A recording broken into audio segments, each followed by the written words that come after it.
Aujourd'hui, je vais vous parler du film Doctor Strange, sorti en 2016. Attention, spoiler en vue. Le film suit le parcours de Stephen Strange, un neurochirurgien brillant mais arrogant, qui voit sa vie bouleversée après un accident de voiture qui endommage gravement ses mains. Désespéré de retrouver ses capacités, il se tourne vers des méthodes peu orthodoxes et rencontre le maître des arts mystiques, l'Ancien, qui lui ouvre les portes d'un monde caché de magie et de dimensions parallèles. Alors que Strange lutte pour maîtriser les arts mystiques, il doit aussi faire face à une menace puissante qui pourrait détruire la réalité elle-même. Restez avec moi pour découvrir comment ce héros, au début sceptique, se transforme en un sorcier capable de sauver le monde. Dans un sanctuaire, un groupe d'hommes cagoulés envahit les lieux. Ils atteignent une bibliothèque et lient son gardien avec des liens créés par une sorte de magie. Peu de temps après, le chef du groupe, Maître Caecilius, apparaît, sort deux haches et coupe la tête du bibliothécaire. Après cela, il prend un livre, en arrache une page et se prépare à partir. Mais la maîtresse du sanctuaire, connue sous le nom de l'Ancienne, une sorcière extrêmement puissante, apparaît devant lui. Elle bloque la sortie, mais Caecilius et ses disciples parviennent à s'échapper par un portail qui les conduit dans les rues de Londres. Alors qu'ils fuient, le groupe est surpris par un mur de verre qui bloque le passage derrière eux. L'Ancienne apparaît et utilise sa magie pour invoquer la dimension miroir, qui lui permet de façonner l'espace et le temps à sa guise. Grâce à cela, la sorcière parvient à modifier la gravité et fait tomber tout le monde sur les côtés des bâtiments. Une bataille éclate et les guerriers de Caecilius tentent d'attacher les jambes de l'Ancienne avec leurs arcs, mais elle parvient facilement à se libérer. La magicienne fait alors apparaître deux disques de ses mains et les utilise pour attaquer et se défendre contre les ennemis. Même si elle est en infériorité numérique, aucun des guerriers ne lui fait face. Elle change une fois de plus de dimension et bouleverse tout. Malgré tout, Caecilius parvient à s'accrocher à la fenêtre d'un des bâtiments et crée un portail par lequel ses serviteurs peuvent s'échapper. Voyant que son ennemi s'est enfui, l'Ancien défait la dimension miroir et s'en va. Plus tard, à New York, un médecin se prépare à une opération chirurgicale. Il s'appelle Stephen Strange et ses compétences en tant que neurochirurgien n'ont d'égal que son arrogance. Mais un cas délicat se présente à l'hôpital où il travaille. Un patient atteint d'une balle dans la tête est sur le point d'être déclaré décédé, mais Strange décide de procéder à l'opération quand même. Avec beaucoup d'adresse, le médecin parvient à retirer la balle et à sauver le patient. Quelques minutes plus tard, Stephen parle à sa collègue et ex-petite amie, le docteur Christine, et l'invite à une conférence médicale. Elle n'accepte pas l'invitation car elle dit qu'ils ont encore des problèmes non résolus. Néanmoins, le médecin décide d'aller à la conférence. Il se prépare et roule à grande vitesse sur la route. Il est distrait un instant et heurte une autre voiture, ce qui le fait sortir violemment de la route. Le lendemain, il se réveille dans un lit d'hôpital, complètement blessé. Pour couronner le tout, ses mains ont été abîmées par l'accident et toutes ses compétences de chirurgien sont perdues à jamais. Stephen cherche d'autres méthodes de guérison, mais en vain. Un jour, alors qu'il exerce ses mains, un médecin lui parle d'un patient appelé Pangborn, qui avait perdu toute mobilité de son corps mais qui avait inexplicablement réussi à se guérir. Le médecin prend alors le dossier du patient et part à sa recherche. Plus tard, il le retrouve sur un terrain de basket et lui demande quel traitement il a reçu. L'homme dit qu'après l'accident, on lui a conseillé de se rendre dans un lieu sacré appelé Camartage. C'est là qu'il a appris à guérir son corps à travers les arts mystiques. Avec l'argent qui lui reste, Stephen Strange part à la recherche de cet endroit à Katmandou, au Népal. Lorsqu'il arrive sur place, il pose des questions sur Camartage, et personne ne semble savoir où il se trouve. Mais un homme mystérieux observe tout de loin et commence à le suivre. Stephen est sur le point d'abandonner ses recherches lorsqu'il est encerclé par des bandits qui veulent sa montre. Le docteur tente de résister, mais ses mains sont toujours abîmées et les criminels commencent à l'attaquer. À ce moment-là, l'homme qui le suivait apparaît et renverse l'un des bandits. Les autres tentent de l'attaquer, mais il fait preuve de grande capacité de combat et parvient à les vaincre sans difficulté. Après cela, l'homme mystérieux se présente comme Mordo et emmène Strange à Camartage, un sanctuaire dirigé par le maître ancien One. En entrant, le docteur rencontre l'ancien One, qui lui révèle qu'elle sait tout de lui. Elle poursuit en disant que, grâce à la foi dans les arts mystiques, Stephen pourra retrouver le mouvement de ses mains. Cependant, le docteur est furieux de cette explication et pense que tout cela n'est qu'un canular. Mais à sa grande surprise, l'ancien le frappe d'un coup qui sépare son esprit de son corps. Il parvient à revenir, mais peu de temps après, l'ancien le fait voyager à travers d'innombrables réalités et dimensions autour du multivers. Lorsqu'il revient enfin au sanctuaire, le docteur réalise que tout était réel et demande à l'ancienne de lui apprendre. Cependant, elle refuse et le jette hors du sanctuaire. Désespéré, Stephen passe des heures à supplier qu'on le laisse entrer jusqu'à ce que l'ancienne, convaincue par Mordo, change d'avis. Le lendemain matin, La puissante magicienne commence sa formation aux arts mystiques, qui permettent aux magiciens de créer des sorts en utilisant l'énergie d'autres dimensions. Steven est impressionné et s'efforce d'apprendre. Un soir, il se rend à la bibliothèque pour étudier et rencontre le nouveau gardien des lieux, Wong. Il lui recommande quelques livres, mais le docteur s'intéresse à d'autres qui sont protégés par des chaînes. Wong dit que ce sont des livres que seul un sorcier suprême peut déchiffrer. Néanmoins, Steven en ramasse un et s'aperçoit qu'il manque une page. La bibliothécaire lui explique qu'elle a été volée par Caecilius, un ancien apprenti de l'Ancien qui s'est retourné contre elle pour des raisons inconnues. Pendant ce temps, dans une cathédrale, Caecilius utilise la page volée pour lancer un puissant sort. Ses yeux sont ensuite recouverts d'une substance sombre et ses pouvoirs sont amplifiés. Quelques jours plus tard, Strange s'entraîne avec d'autres étudiants à créer des portails avec l'anneau d'accès. Malgré tous ses efforts, le docteur est incapable de les créer et pense que c'est de sa faute. L'Ancien lui dit que cela ne dépend pas de son corps, mais de sa foi en lui-même et de la capacité à laisser l'énergie circuler. Elle crée alors un portail et l'utilise pour les emmener au mont Everest. Elle s'en va et le laisse là-bas pour qu'il apprenne sa leçon par lui-même. Malgré un froid extrême et beaucoup d'efforts, Steven parvient à ouvrir un portail vers le sanctuaire. Après cette leçon, le docteur devient de plus en plus habile dans les arts mystiques. L'Ancien lui apprend alors la dimension miroir, qui peut être d'une grande aide pour affronter les ennemis sans affecter le monde réel. Le lendemain, Steven commence également son entraînement au combat. Dans la première leçon, Mordo explique les armes magiques appelées reliques et demande à Strange d'en invoquer une en utilisant la magie. Il crée une sorte de lien magique, puis Mordo utilise son bâton pour l'attaquer. Steven parvient à bloquer et contre-attaquer, mais le sorcier expérimenté bondit dans les airs grâce à ses bottes magiques puis le renverse d'un coup de pied. Une fois l'entraînement terminé, Steven se rend à la bibliothèque, mais Wong n'est pas là. Il en profite pour lire l'un des livres de l'Ancien et découvre l'œil d'Agamotto, un puissant artefact conservé dans la bibliothèque. Il trouve cet objet, qui a la forme d'un collier. Le docteur la passe autour de son cou et, suivant les enseignements du livre, parvient à invoquer un sort capable de contrôler le temps. Steven utilise cette magie pour récupérer la page volée par Caecilius. Lorsqu'il la lit, il découvre Dormammu, un démon au pouvoir immense. À ce moment-là, Mordo et Wong apparaissent et le réprimandent pour avoir joué avec quelque chose d'aussi puissant que le temps. Même en reconnaissant son erreur, Steven exige de savoir qui est Dormammu dans sa relation avec l'Ancien. Wong explique que les anciens magiciens ont créé 3 sanctuaires à Hong Kong, New York et Londres, qui créent ensemble une barrière mystique pour protéger la planète. Par conséquent, les magiciens protègent ces sanctuaires car c'est la seule façon pour eux de garder Dormammu et sa dimension noire loin de ce monde. Steven est abasourdi par cette information, mais soudain le portail du sanctuaire de Londres s'ouvre et son gardien est attaqué par celui. Pour couronner le tout, le sorcier utilise un sort pour faire exploser le lieu, et l'impact pousse Steven à travers le portail qui mène à New York. Le docteur se ressaisit et commence à explorer les lieux à la recherche de la sortie. Il trouve une pièce avec plusieurs reliques, dont une cape volante dans une vitrine. Soudain, Steven entend un bruit provenant du hall principal, et c'est là qu'il trouve le maître du sanctuaire avec celui et ses sbires. Ils s'affrontent et le maître parvient à se défendre, mais sa jambe est coupée. Peu après, celui invoque une lame et le frappe.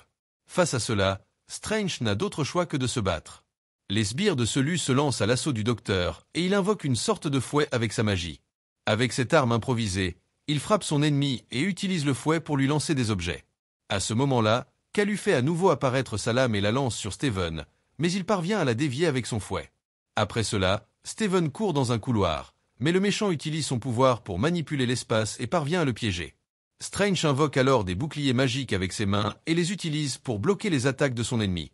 Cependant, Calu et ses sbires sont plus habiles et se déplacent autour des murs et du plafond pour désorienter le docteur et le frapper plus facilement. Strange n'abandonne pas. Il invoque à nouveau son fouet et frappe l'un des hommes. Cependant, Calu fait tourner le couloir, ce qui laisse le docteur stupéfait, puis met l'endroit sens dessus-dessous. À ce moment-là, Steven parvient à se retenir et voit qu'au bout du couloir, il y a 3 portails menant à des endroits différents. Le docteur se lève d'un bond et parvient à pousser l'un des guerriers à travers le portail du milieu, qui mène à un désert. Il essaie de fermer le passage, mais est alors frappé par un autre guerrier.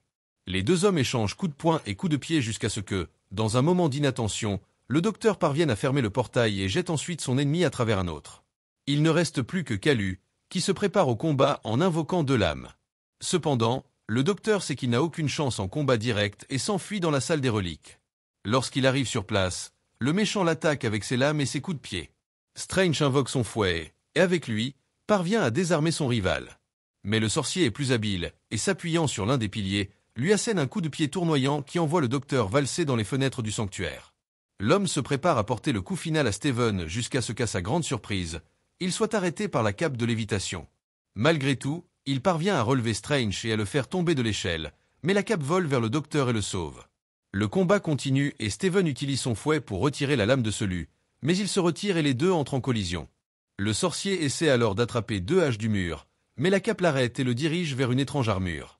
Le docteur la ramasse alors et la lance sur Kalu, qui commence à être coincé par cela. Une fois le combat terminé, Strange décide de partir, mais il veut d'abord savoir quels sont les plans du méchant.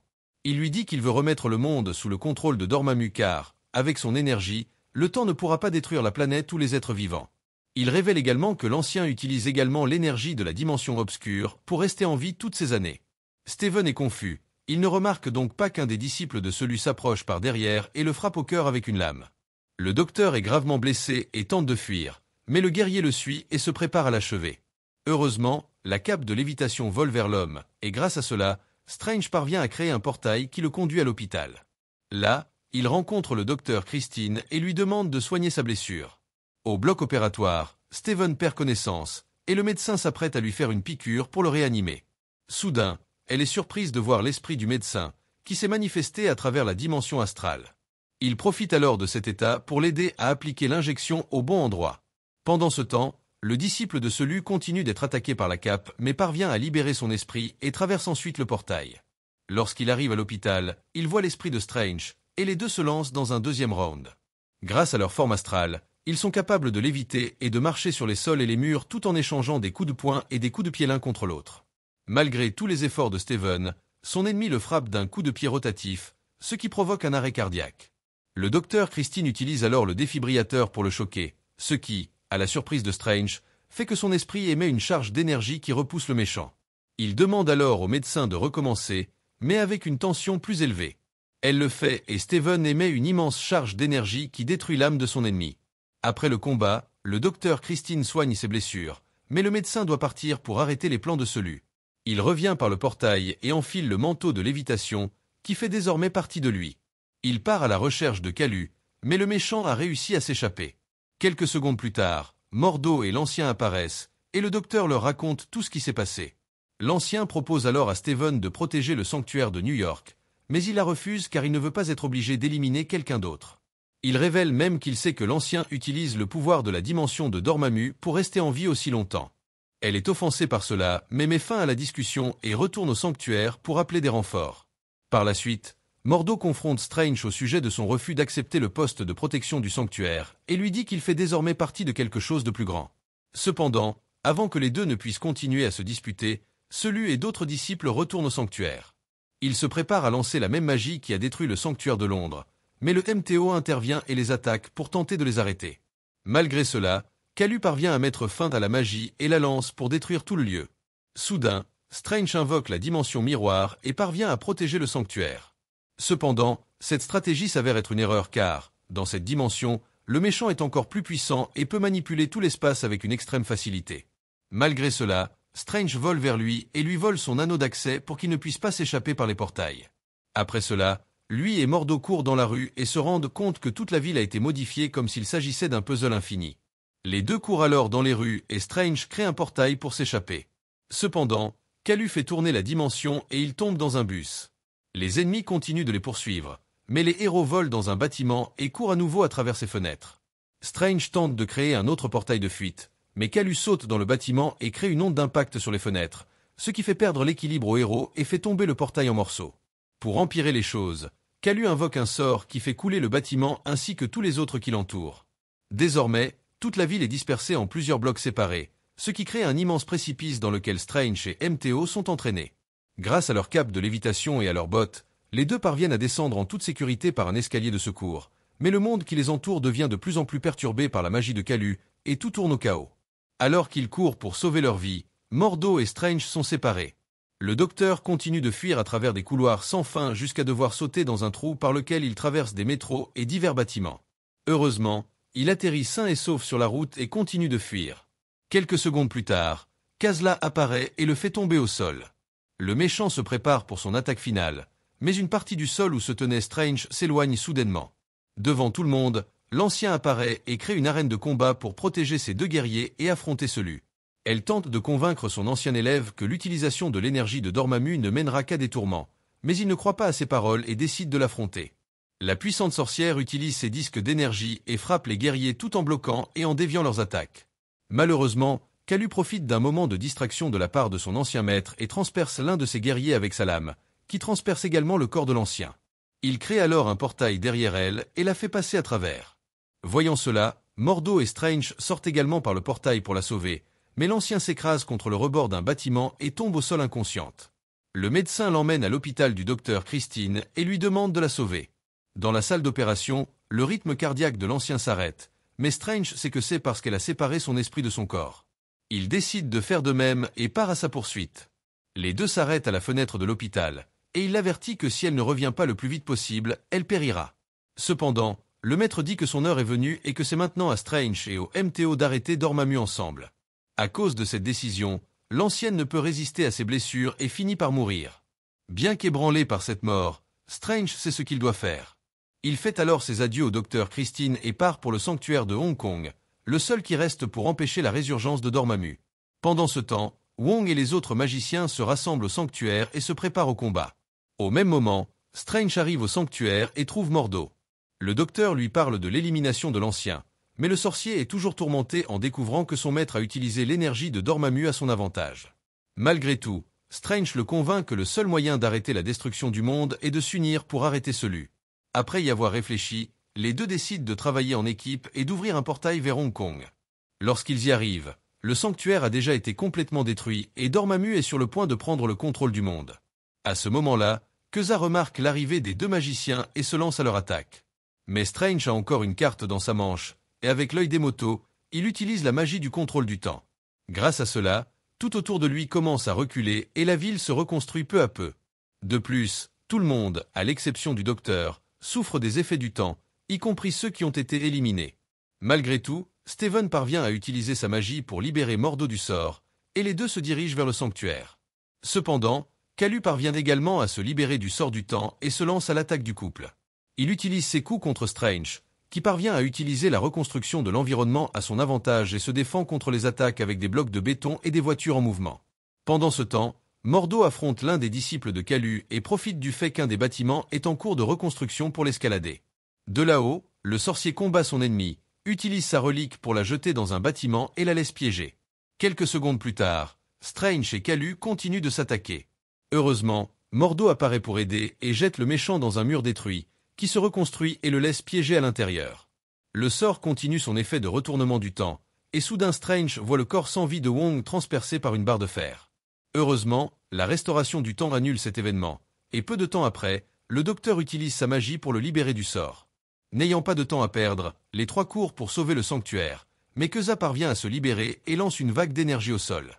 Cette attaque touche Steven, et sa magie est annulée, provoquant l'arrêt du temps pour de bon. Les trois se préparent alors à affronter Kalia une dernière fois, mais le docteur se rend compte qu'il n'y a qu'une seule façon d'en finir. Il s'envole alors vers la dimension obscure à la recherche de Dormammu. Lorsqu'il y arrive, il jette un sort sur son bras et rencontre la puissante entité qui se trouve devant lui. Le magicien dit qu'il est venu pour négocier, mais Dormammu ne veut pas négocier et lui lance plusieurs pierres. Le sorcier parvient à invoquer des disques protecteurs pour se défendre, mais le grand chef tire une décharge d'énergie de sa bouche qui le désintègre complètement. Cependant, quelques secondes plus tard, Steven apparaît et demande à nouveau à négocier. Cela laisse Dormammu confus, mais Steven explique qu'il a créé une magie de boucle temporelle, et grâce à cela, le temps remontera à jamais.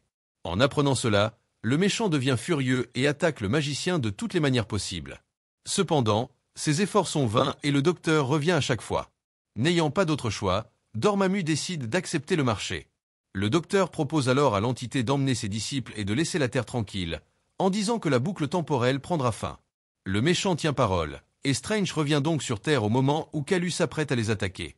Cependant, comme convenu, les méchants sont aspirés par Dormammu, et la planète est sauvée. Steven utilise alors à nouveau le sortilège temporel pour tout ramener au début, reconstruisant la ville de Hong Kong et son sanctuaire. Tout s'est bien terminé, mais Mordo a décidé de partir car il ne pouvait pas accepter le fait que l'ancien, celui et Strange lui-même ait désobéi à l'ordre naturel et aux règles pour gagner. Plus tard, de retour au sanctuaire, Strange garde l'œil d'Agamotto, et Wong lui dit qu'il vaut mieux le garder, car cet objet n'est rien de moins qu'une pierre d'infinité. Les deux traversent ensuite le portail menant au sanctuaire de New York. Là, Stephen Strange, avec sa fidèle cape de lévitation, accepte la responsabilité de devenir le sorcier protecteur de la Terre. Plus tard, le Docteur Strange reçoit la visite de Thor, le dieu du tonnerre, au sanctuaire. Les deux parlent de la disparition d'Odin, et le sorcier promet de l'aider à retrouver son père. Au loin, un homme cagoulé entre dans un atelier et rencontre Pangborn, le patient qui a parlé à Steven de camartage. Lorsqu'ils se rencontrent, le gars révèle qu'il est Mordo, et il accuse Pangborn de manipuler la nature en utilisant la magie pour soigner ses blessures. Pangborn essaie de se défendre, mais Mordo l'attaque et aspire la magie qu'il a soignée, le laissant incapable de bouger à nouveau ses jambes. Il demande pourquoi Mordo a fait ça, et l'homme lui dit que le problème avec le monde est qu'il y a trop de sorciers et qu'il faut les éliminer. Alors, qu'avez-vous pensé de ce film? Laissez-le dans les commentaires ci-dessous, et si vous aimez la vidéo, aimez et abonnez-vous pour plus de résumés de films. À la prochaine!